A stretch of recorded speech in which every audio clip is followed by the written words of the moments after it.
पर्दैन म यसो गरिहाल्छु यो यसको यहाँ हुन्छ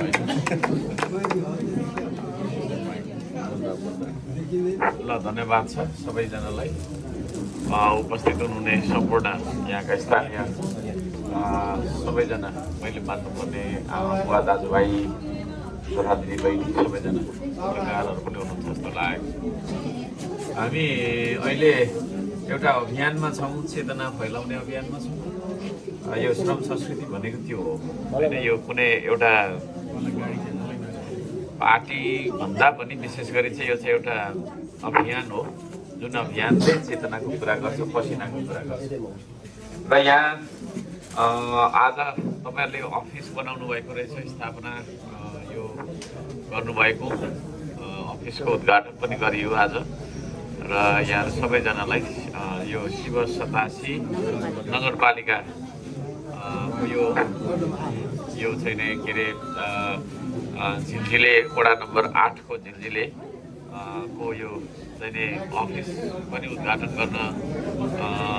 पाइयो र मैले धेरै कुरा राख्न केही पनि चाहन्न होइन बोल्दै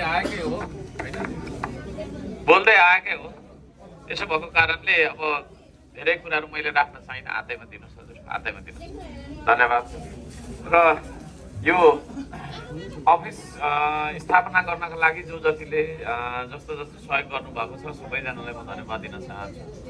यो अफिस तपाईँहरूको हो होइन जनताको अफिस जनताको अभियान जनताको देश बन्नुपर्छ भन्ने हाम्रो मान्यता छ र यसरी यो टी सर्टहरू यहाँनिर चाहिँ सहयोग गर्नुभएको देखिन्छ र यो चाहिँ सुशी टाउन बेल्जियमबाट चाहिँ नि यो सायद के हो कुन त यो एउटा व्यापार व्यवसाय केहीको लाइक नाम होला होइन सुशी टाउन बेल्जियमबाट चाहिँ 120 सहयोग गर्नुभएको रहेछ टी सर्ट भने अर्को चाहिँ हाम्रो चाहिँ नि सविता लिबाङ उहाँ चाहिँ अहिले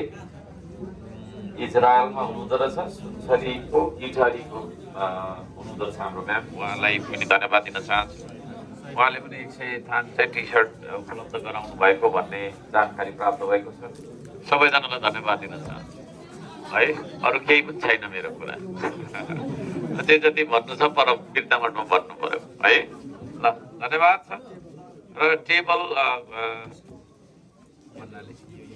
ओके कसले नाम भन्नु नि मलाई नाम भन्नु पेमा हजुर पेमा सेङ्बो तामाङज्यूले यो अफिसको लागि टेबल सहयोग गर्नुभएको रहेछ भने कुर्सीहरू चाहिँ